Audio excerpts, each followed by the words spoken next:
सभी चिकित्सक साथियों को नमस्कार। आप सभी को ज्ञात होगा इलेक्ट्रोहोम्योपैथी चिकित्सा विज्ञान एक रिसर्च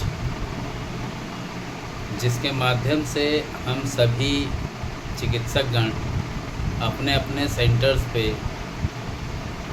अलग अलग प्रकार के लिम्फ और ब्लड के डिसऑर्डर्स के जो व्यक्ति होते हैं, जिनको अलग अलग बीमारियों से ग्रसित होते हैं, उनका पूर्ण निदान 38 स्पैजरिक्स के द्वारा, जो कि अभी हाल ही में nanotechnology of electrohomeopathy medical research studies का सेकेंड बैच रन हो रहा है, जिसमें लगभग 175 क्लासेस होनी हैं और तकरीबन 16 क्लासेस पूर्ण हो चुकी हैं। ये विशेष क्लास क्यों, विशेष वीडियो क्यों? बहुत सारे लोगों का सवाल आ रहा था कि ये विशेष वीडियो क्यों। तो ये है कहने का मतलब कि अगर हम डिज़ीज़ वाइज ट्रीटमेंट करते हैं किसी भी कंडीशंस के पेशेंट का, चाहे फिर वो कैंसरस हो, नॉन कैंसरस हो, कहने का मतलब है मैलिग्नेंट हो और बिनाइन हो। अगर एक्यूट डिजीज़ है तो आप बेस से कैसे कॉम्प्रेस बनाएं, या D3 किट से आप कॉम्प्रेस कैसे बनाएं। कॉम्प्रेस अलग अलग वे में अलग अलग डाइल्यूशंस के होते हैं, जिसमें बेस, जिसे हम लोग पैलेटिव केयर कहते हैं, इसके बाद आता है D1, जिसका हम बहुत ज़्यादा क्रोनिक कंडीशन का जो पेशेंट होता है या डिजेनरेटिव कंडीशन के स्टार्टिंग स्टेजेस का जो पेशेंट होता है, उसको हम D1 का कॉम्प्रेस उपयोग करवाते हैं। कैसे उपयोग करवाते हैं ये विषय भी ज़रूरी है। कहाँ कराते हैं उसकी जानकारी भी होनी चाहिए। एक अलग अलग क्लास अलग अलग वे में nanotechnology of electrohomeopathy medical research studies के सेकंड बैच में मैंने प्रयास किया है कि आप सभी तक ये जो मेथड है पहुंच सके।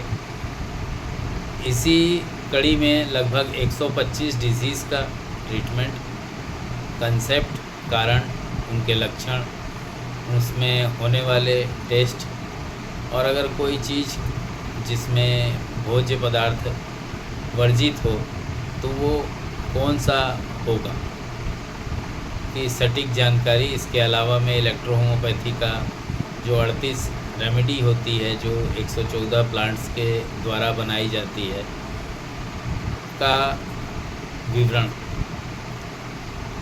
कॉम्प्रेस इसलिए भी ज़रूरी हो जाता है जब हम ट्रीटमेंट करते हैं। जैसे कोई पेशेंट आया और उसको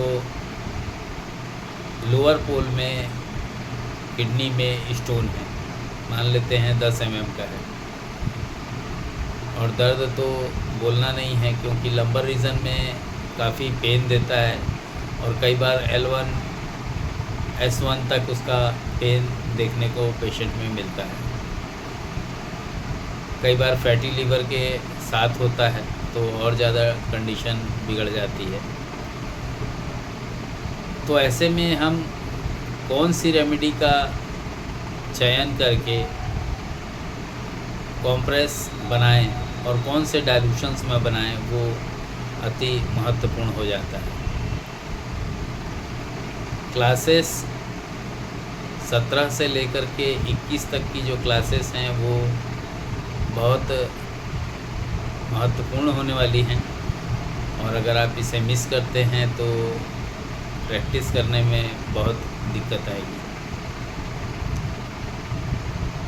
इसलिए कौन सा कॉम्प्रेस, जैसे D1 है, D2 का हम उपयोग कहाँ करते हैं जब कॉम्प्रेस यूज़ करते हैं, D3 का उपयोग किस अवस्था में हम कॉम्प्रेस में यूज़ करते हैं और डिस्टिलेशन 4 का हम उपयोग कहाँ पे करते हैं, क्योंकि D4 के ऊपर कॉम्प्रेस नहीं दिया जाना चाहिए।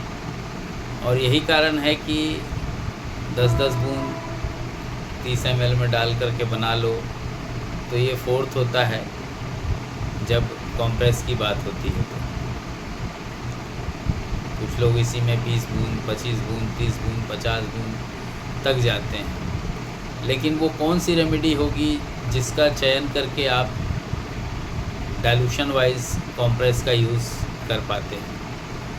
आप सभी को ज्ञात होगा, मैंने 16 जून 2024 को national workshop with national seminar में इस बात को विशेष रूप से समझाने का प्रयास किया था कि कौन से डिज़ीज़ के वाइज कौन सा ऐसा शब्द है जिसके द्वारा आप आसानी से जान सकते हैं कि ओरल डाइल्यूशंस कौन से दिए जाएं।